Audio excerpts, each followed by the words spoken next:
So guys, we got this Ford KA in from a customer that we had sold in December, and she's lost lights behind the heater controls, or on one side anyway, which means one of the bulbs has gone. So we're going to try and sort that for her. First time I've done one of these. I did have a look online, I've done the first bit, but I've got to take this out and the stereo out to get to the bulbs. A couple of screws, you move the steering gaiter out of the way, and then there's a couple of screws that hold this panel in there. Then there's a couple down here. I had a look on YouTube, of course, that hold that in place, and then I've got to hope I can get the stereo out after that. Stereo seems to be the fiddliest bit, I think. I'm gonna see if I can just get the stereo up without unplugging it and still have enough room to get and do the bulbs, so I don't want to reset the stereo code at all. But we'll have to see. Come out, you little blighters. But this is where I am with it. I managed to disconnect the stereo. Well, got the stereo out, I haven't disconnected it. And then that allows you to pull up the back here and free this fascia up here. So all this fascia's off. So we're now into where all the dials live. So with a bit of a tug, heater controls off. Oh, should leave that where it was. And then the bulbs. Where are the bulbs? Oh, there they are. There's one of the bulbs, just there. Let's get in there and have a look. There it is. It's like a pence item, but takes all this to get to it, as always. So obviously I'll replace both at the same time to avoid having to go back in again. Now, bulb on a car is a consumable item, so is this a valid warranty claim? Well, this is the interesting one, isn't it? So if that bulb went after the car went out, then it's a valid warranty claim. If it was always a fault, sorry, if the bulb went out after she took the car out, it's not a valid warranty claim because it's a bulb. That's a fair wear and tear item. If it was faulty when she left, and she can prove, or I can't prove that it wasn't faulty when she left, then it's a valid warranty claim, because you could say not being able to see the controls makes it not fit for purpose. So in a scenario like this, you just get on and do it, really. Before we start putting that back together again, all working nicely. So let's pop it all back together. Hopefully it goes back together smoothly. Right, so all back together again. Just one final test before we call it all done. Lights on, rear illuminated on all the dials. So the last thing I need to do is, you guys are going to crack up on this one, is change the rear wiper blade. Apparently the rear wiper blade's bad, and apparently it was on the day it went out, despite the fact I put a new MOT on it. So mind you, I guess the rear wiper blade isn't tested, to be fair, is it? So we're going to put a wiper blade on it as well. All done, windscreen wiper changed, and I gave it a wash for her as well. You know, I don't like to send them out dirty, so she hasn't done me a review yet. I'm hoping I can get a review out of this. It all helps. You only get a tiny percentage of people do your reviews when you sell cars, unfortunately.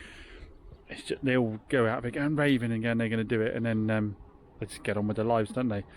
So yeah, fingers crossed she should be happy with that service. Right, time to get more of this cheapy stuff moving. This is the Fiesta with the dinged up rear quarter that we haven't got around to repairing. We've gone and done the advisory free MOT on it now. Phil's gone through it. It still has a bit of a knocky noise in the steering column here. From what I've looked online, you can undo there, undo up here, grease it up, and that'll quieten it down. But there's bigger fish to fry at the moment, so we're going to sell it on cheap as is, with those as known faults. And I've disconnected the battery, obviously, but what we are doing is taking this horrible seat out and swapping the seat out. So I'll probably put this up for 2,495. It's a 2010. It's done 100,000 miles. It's a titanium, so it's got every toy under the sun in it, and they all seem to work. It's just got this horrible seat. Now the valeter guys have cleaned through. I've made it dirty getting in and out of it. Like I say, I think there'll be someone local that will just want the car cheaper. I think full retail with current prices is probably about 3.2. So I think 2.5. Just get it out the door. So let's get the seat swapped out. So here's my replacement seat. Good bolsters. That's all right after hoover and a bit of a wipe down. Looks like it'll be good. So what are they left in terms of connections? We snip the wires. Okay. What have I got left? I've got the box left. I unclipped mine. So I just got to remember where they go. I'll have a look at this one, and then I will put the connections in the back of the one I've got on there. There we go, made a world of difference. Only about 20 minutes to fit. Makes a world of difference to the car. Give it a quick hoover out again, quick wipe over with some moonshine, and get some photographs done. If I'm going to sell it cheap, I can't be affording to spend time machine polishing and all that kind of stuff. Oh, quick question, viewers. Did somebody send me this? Because I didn't order it, and it's come through the post. So I'm wondering if I missed a comment somewhere where someone decided that I needed one of these and sent it out to me. If so, thank you ever so much. Very useful for getting those BCA stickers and other bits and bobs off the cars. Thank you. Yes, I've actually gone senile. Now I'm in my mid-40s and don't remember ordering it. So I've got Lee from Mirror Finish here. He's popped by and he's going to tackle that Yeti. So I think we need to do a before and after. So what I've said with Lee is go to town on this one. He's going to do all the hoovering out. He's going to clean down all the plastics, put the shine on them. He's going to treat the leather for me. We're going to go to town on this and see what we can do for an incredibly reasonable price as well, guys. And obviously he's come out to me, so that's hassle free. So yeah, the idea being, if we can get this absolutely mint inside and then get Davey in to do the body work, then it'll just be straight down for MOT and we'll be away and go. But I would have to dedicate an entire day to doing this and probably wouldn't end up doing as good a job. So this is a proper challenge for Lee at Mirror Finish, because this is hanging, absolutely hanging. I had to put 2 air fresheners in it just to be able to drive it home and back last night. It was that smelly. Yeah. What area do you cover, Lee? We cover basically all of anywhere around the Tiverton. Well, as far as you want to go, really. Yeah. Yeah. The further we go, the more we charge for the call-out fee for mobile. So it's we do cover any area really. So it's. And obviously you do a deal for you'll do retail, won't you? You'll go and do a retail job. We'll do anything really. Yeah, yeah. As long as the price is right, we'll do anything. So yeah. Yeah, but obviously if you are a dealer and you're going to do volume, you'll do a better price presumably for him. Yeah. Yeah, cool. Nice one. Well, we've given him a challenge here. Let's get back in later on and see how we get on. I've got to hop on that Chevy Spark and change the thermostat out. So Lee's had to shoot off. But he's finished work on the Yeti, so let's have a little look and see how he's done. Wow, look at that, those door cards were absolutely caked in mud, weren't they? Carpets all cleared out of the dirt. I mean, it does really need it needs a wet vac on it, but I haven't paid for a wet vac to be done. Cleaned all the leather up for me. That's come up really nice. There's no real major wear in that at all. I've got some black balm that I can put into that. That'll feed them and just fill in some of the smaller cracks as well. He's cleaned up all the dash and all the dials for me. That's all come up really nicely. Yeah, it's looking good, guys. Like I say, I will be going over again, doing some bits and bobs, like say wet vac in it. I might even go as far as taking the seats out, possibly. But what I wanted initially was just to tidy the hell out of the thing, because it was just so bad. Didn't really want to be getting in and out of it, and if anybody did come by, they'd have been horrified, to be honest. But yeah, he's cleaned all these levers, fed them all. It's looking really good, really good. And the boot, he's put the mats in there down that bit of trim I took off the side. He's got all the carpets cleaned up. So yeah, so now it's up to me to then go through and wet vac it. I say I'll use the black leather balm, I think. I might get, and I say if I don't take the seats out, I'll get into the runners a bit more in here. Well, like I say, I might have to take, to be honest, to get to those properly you do need to take the seats out. Which again, obviously, you know, they will offer that service if you pay for it, but I've got to be a bit careful how much I plough into this. Yeah, it looks really nice. I've got to do something about that carpet down there where we've got the little hole in the foam there, and I've got to fish this button back out again. I think of a way ideally of doing that without actually pulling everything out. So yeah, big thanks to Lee, and I will park it up until the other thing I'm going to do obviously before I take it to Davey for paint. His old machine polish the rest of it, see how well it comes up. Davey says he's going to try and move things around and get to me a bit earlier, which will be great to get this done, because we do have a lot of money tied up in cars now, so the sooner we can start getting them up for sale, the better. So fantastic service from Moores again. They've already dropped back the CRV. Drives so nice, this. I really do enjoy driving this. First time driving this model. I said I've driven the old ones before, but it's so comfy, and the heated seats do work on this one. So we have got an advisory free MOT. The guy said it's a nice car, it's good underneath and so forth. So brand new advisory free MOT, but it wasn't free to get it done. It did need a few bits and bobs, nothing outrageous, just all small things that added up quite quickly. So, and you know I like advisory free, so there's some stuff I could have skipped but didn't. So what have we had done?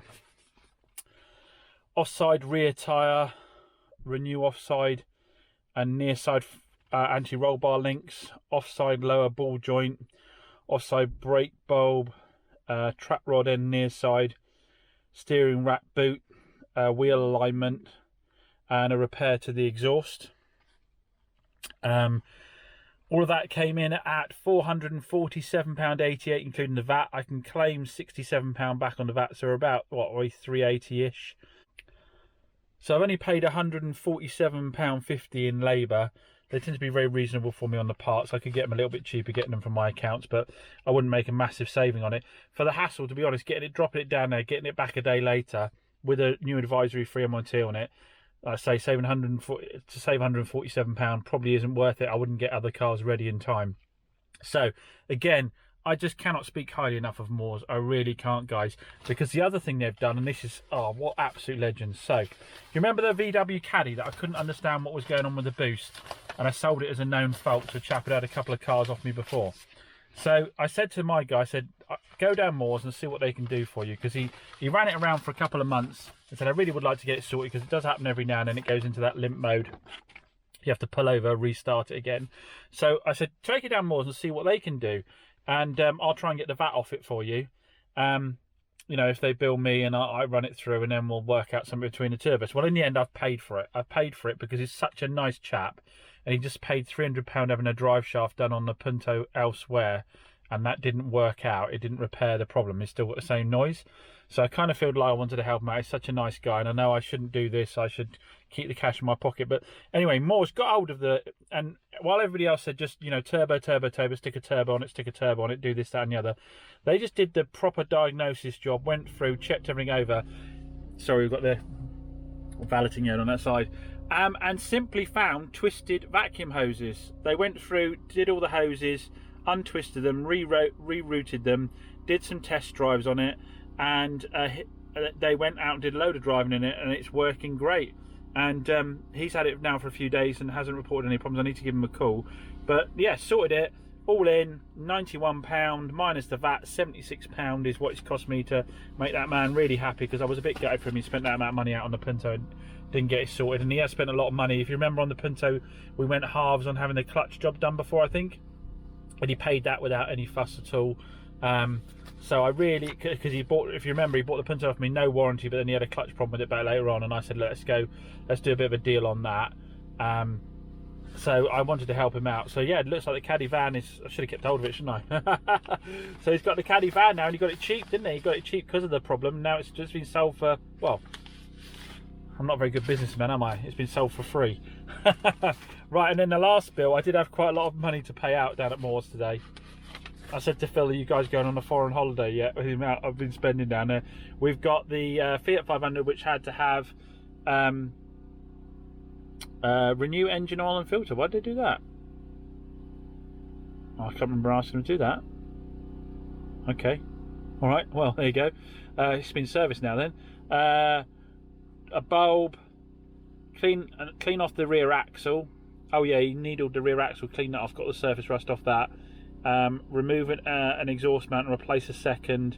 Secure the air filter down on it. So basically he's done everything for me on that. I don't need to do anything to that now, so it's been serviced as well. I only did brake pads. Yeah, so it's been serviced as well. Again, labour's £100. I could have saved £100 by doing that stuff myself. Parts is only £20. See, parts is only £20 and £16 for lubricant. They really didn't charge me much on top at all, did they? These guys are looking after me. So yeah, I mean, to be honest, I could have saved £100 labour. But again, the car's back with me now. I paid Davey to do the paint, didn't I? He didn't charge me much for the paint on that either. So I think all in for like, I think we got there £204 minus the VAT. Oh, the MOT test is in there. Yeah, it needed an MOT either way, didn't it? So probably for around about 300 quid, I've had it MOT'd, serviced, and the paint done. So all I need to do is a wet clean on the seats now, and that's out the door. So when I'm starting to get up to these higher volumes, I can't do it all myself. And if I've got people working with me at these kind of rates, then I can build the business up. And you know, for long, as David said to me the other day, it'll be you know, Chops garage, glass fronted, and I'll be running around with a Rolex and a Rangy, sitting there in a nice clean polo, never get my hands dirty. I don't think that'll ever happen, because I do like playing around with cars and spattering on cars, so I can't imagine ever just sitting in an office all day again. Anyway, I've got work to do, so let's crack on. Well guys, just again to prove that I am getting my hands dirty, I have done the 500 interior, and I'm quite pleased with this, guys. I don't know if you can remember what it looked like before. It was water stained and marked. I wet cleaned all these seats with my little bizzle, and then I went through, cleaned all the plastics, did all of those. They're all looking great. Oh, just putting a bit down there. Bottom of that vent there. There we go, that's better. All the doors, door shuts, all the carpets come up really nice in there, and then engine bay got cleaned down. And that got plastic cleaner over it as well. Got into the boot, which I can't open now, can I, without in that button. Let's give that a little buff as well there. So the outside's got to have a little bit of a wax and buff now. Tyres have got to be treated. Alloys, someone's done a horrible respray on these alloys. I don't think they keyed them up at all. They've just painted straight over the top of the old paint, and it's a bit flaky. And that means that the only way of really doing these properly is shot blast powder coat, really, to get everything off. That would delay the sale far too long, so I'm going to put it up as is, and then if needs be we can negotiate as part of the sale, or I might get around to getting them done. But yeah, it's coming up really nicely, and I shouldn't be cleaning in the showroom area, but I've got other stuff in there. Yeah, obviously Davey's job there, absolutely beautiful. That makes it look a lot better. Looks like a tidy car. Now I did a tar remover all around the outside as well before I gave it a wash down. So, but I'm going to have to run and drop the Chevy Spark back, so this will have to be photographed in the morning.